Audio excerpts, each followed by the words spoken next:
House hold circuit, घरेलू परिपथ। हम लोग घरेलू परिपथ को पढ़ने से पहले दो चीज ध्यान देंगे। करंट दो टाइप का हो सकता है, एसी करंट और DC current. AC current alternating current, जो प्रति सेकंड या ये कह सकते हैं जो एक निश्चित अंतराल के बाद अपनी दिशा को बदलता है, प्लस से माइनस और माइनस से प्लस, वो होता है एसी करंट। और डीसी करंट डायरेक्ट करंट, ये हर वक्त एक ही दिशा में प्रवाहित होता है। डीसी करंट हमें बैटरी से, जो मोबाइल की बैटरी होती है या हम लोग जो सेल यूज करते हैं, छोटा छोटा जो 1.5 वोल्ट का जो बैटरी होता है, हम लोग रिमोट्स में यूज करते हैं।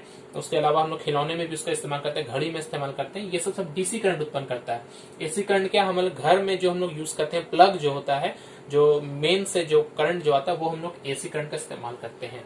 एसी करंट इसलिए आसान है इस्तेमाल करना क्योंकि उसको उत्पन्न करना भी बहुत आसान है, सबसे पहली बात। और सेकंड ऑप्शन क्या है, एसी करंट को एक जगह से दूसरी जगह ले जाने में इसकी क्षति जो है वो बहुत कम होती है, बर्बाद बहुत कम होता है। डीसी करंट को अगर हम एक जगह से दूसरे स्थान ले जाएंगे तो हमें ऊर्जा जो है खर्च ज्यादा करनी पड़ेगी, इसलिए हम लोग घरों में एसी करंट का इस्तेमाल करते हैं। और जहां पर डीसी करंट काम लगता है वहां पर हम लोग एक एसी से डीसी कन्वर्ट करने के लिए हम लोग भी वहां पर इस्तेमाल कर सकते हैं।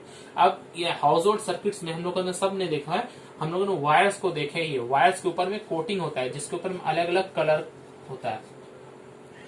हमारे घर में मुख्य रूप से 3 तरह की वायर्स हम लोग को जो इम्पोर्टेंट है वो जानना है। सबसे पहले लाइव वायर, जिसे हम लोग कहते हैं लाइव वायर। लाइव वायर ये जिसे हम लोग साधारण भाषा में गर्म तार भी कहते हैं, क्योंकि उसमें मेन जो करंट है ये लाइव वायर में ही जाता है, इसलिए इसे हम लोग लाइव वायर कहते हैं। इसका जो रंग है जनरली हम लोग रेड लेते हैं, मतलब ये रेड रंग का जो वायर होता है वो लाइव वायर को दर्शाता है। इसके अलावा एक और तरह का जो वायर होता है जिसे हम न्यूट्रल वायर कहते हैं, जिसे हम लोग ठंडा वायर भी कह सकते हैं, न्यूट्रल वायर। या लाइव वायर को हम लोग फेज वायर भी कहते हैं क्योंकि उसमें मेन फेज होता है, मेन करंट होता है। न्यूट्रल वायर जो है ये जनरली लोग ब्लैक कलर का लेते हैं, ब्लैक कलर। और एक और होता है अर्थिंग वायर या ग्राउंड वायर, अर्थिंग या ग्राउंड, जो कि जनरली जमीन के सतह से जुड़ी होती है।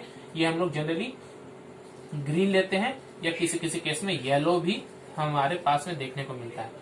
तो हम लोगों ने देखा कि हम लोगों के घरों में 3 तरह का वायर यूज होता है। लाइव वायर जिसमें मेन करंट जाता है, न्यूट्रल वायर जो उस पूरे सर्किट को कंप्लीट करने का काम में आता है, और कुछ कुछ जगहों में अर्थिंग भी होता है जिसका कलर हम लोग ग्रीन, येलो, न्यूट्रल का ब्लैक और लाइव या फेज वायर का हम लोग जो लेते हैं वो रेड कलर लेते हैं। तो यहाँ पर ये 3 तरह के कलर को आप याद रखेंगे, इसका इस्तेमाल जो हम लोग घरों पे करते हैं। सबसे पहली बात लाइव वायर क्या, इससे करंट जाता है। न्यूट्रल क्या, करंट को वापस लाने के लिए।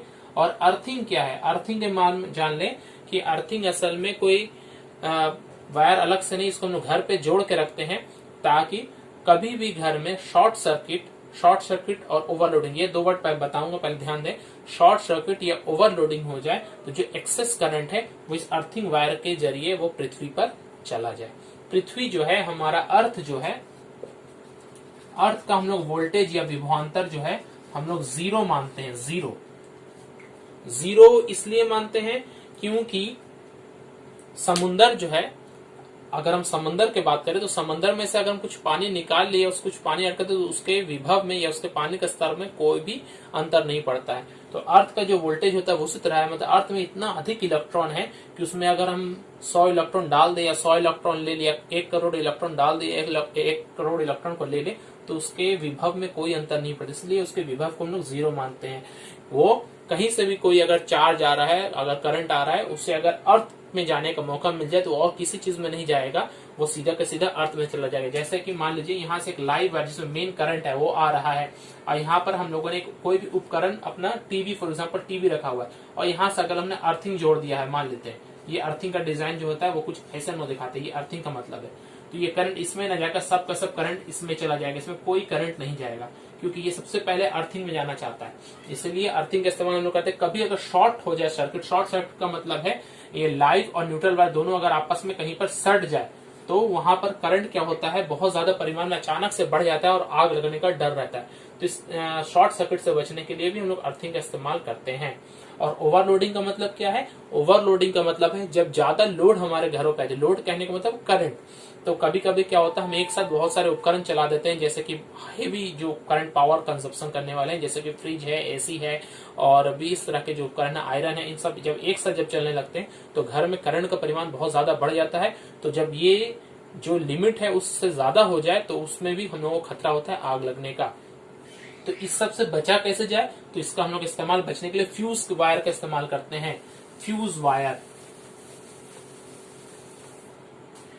फ्यूज वायर क्या है? असल में अगर जनरल एक फ्यूज को देखें तो ये लेड यानी कि सीसा जो धातु होता है और टीन, इन दोनों का मिश्र धातु होता है, जिसे कि हम लोग सीरीज कनेक्शन में या श्रेणी क्रम में सर्किट के साथ में जोड़ते हैं। अगर ये हमारा मीटर बोर्ड है तो मीटर बोर्ड से मान लीजिए यहाँ से दो वायर निकला हुआ है, एक लाइव वायर और ये न्यूट्रल वायर, लाइव और न्यूट्रल। तो हम इसे लाइव वायर के साथ में ही सीरीज में यहाँ पर फ्यूज को हम लोग जोड़ते हैं, ताकि कभी अगर लाइव वायर में अधिक से अधिक करंट जाने लगे तो ये फ्यूज कट जाए और कटने के बाद वो सर्किट में करंट जाना बंद हो जाए, जिससे कि दुर्घटना होने की संभावना रहती है। तो ये फ्यूज जो है इसका मेन काम क्या है? जब भी इसके लिमिट से ज्यादा इस पे करंट जाए तो ये कट जाना चाहिए। तो इसके लिए फ्यूज का दो गुण याद रखिएगा। फ्यूज का दो स्पेशल गुण होता है। सबसे पहले बात, इसका जो रेजिस्टेंस होता है, प्रतिरोध होता है, ये बहुत हाई होना चाहिए, क्योंकि हाई रेजिस्टेंस में हम लोगों ने जूल्स का नियम पढ़ा है, H=I² RT। आई तो बहुत ज्यादा हो ही रहा है, आर भी बहुत ज्यादा हो जाएगा, प्रतिरोध ज्यादा होगा तो उसमें ज्यादा उत्पन्न होगी और वो गलने लगेगा। और मेल्टिंग पॉइंट जो है इसका, ये बहुत लो होना चाहिए, बहुत जल्दी गलने वाला होना चाहिए। बहुत ज्यादा स्ट्रांग अगर हम मेल्टिंग पॉइंट वायर ले लेंगे यहाँ पर तो देखते हैं कि वो फ्यूज जल्दी गलेगा नहीं, तो सर्किट कटेगा नहीं। सर्किट कटना बहुत जरूरी है जब भी ज्यादा ओवरलोडिंग हो जाए।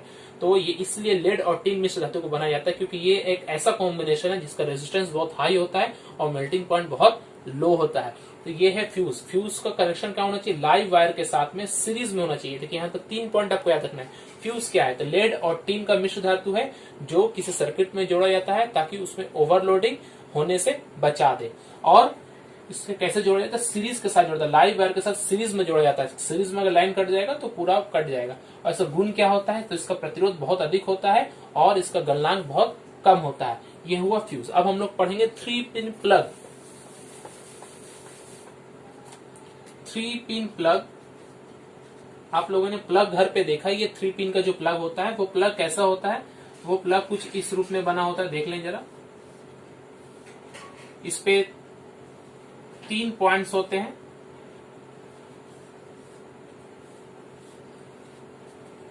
और इसी की जैसे एक सॉकेट होता है हम लोगों के घरों में, जिसपे हम लोग ये प्लग को लगाते हैं।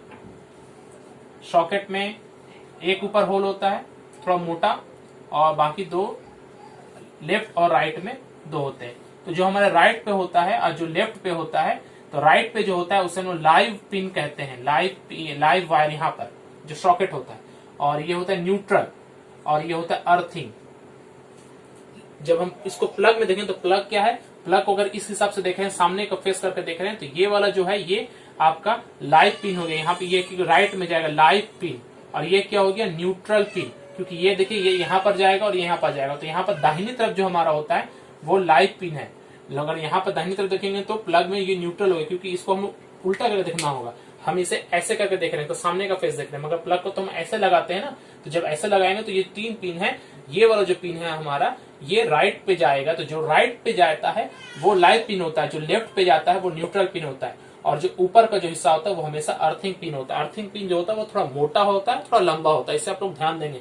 क्यों मोटा होता है? ताकि वो कनेक्शन पे ग्रिप अच्छा से कर जाए। मोटा का प्रतिरोध जो होता है वो बहुत कम होता है, ताकि इस पे अच्छा से कनेक्शन हो जाए। और लंबा होने का मतलब है वो लाइव पिन से पहले अंदर में जाकर टच करेगा, क्योंकि अर्थिंग बहुत ही जरूरी है। कभी भी अगर मान लीजिए आप स्पार्क करता है, कभी हम प्लग लगाने में थोड़ा सा हमारा ढीला प्लग हो या कुछ प्रॉब्लम हो, तो लाइव पिन पे पहले करंट आ जाने से वो पूरे सर्किट को जला सकता है। तो इसके लिए अर्थिंग को पहले कनेक्शन देना जरूरी है। कभी भी अगर इसमें करंट अधिक आ जाए तो अर्थिंग के द्वारा वो जमीन पे चला जाए। इसलिए अर्थिंग पिन का जो काम है, अर्थिंग पिन जो 3 पिन प्लग में अर्थिंग पिन होता है वो मोटा होता है और लंबा होता है। लंबा होने का मतलब है वो ठीक से ग्रिप करे, पहले अंदर जाए, और मोटा होने का मतलब वो फिक्स हो जाए। दो चीज है, लंबा और मोटा। और जनरली अगर हम इसको उल्टा करके देखेंगे, मतलब प्लग अंदर करने की जगह में, तो जो दाहिने तरफ का जो पिन होता है, ऐसा देखने के नहीं बता रहा हूं, इसको पलट कर देखिए। दाहिना पिन जो होता है वो लाइव पिन होता है और लेफ्ट पिन जो होता है वो न्यूट्रल होता है। तो ये है हमारा 3 पिन प्लग और 3 पिन सॉकेट, जिसपे अंदर जाता है वो सॉकेट और प्लग है ये हमारे पास।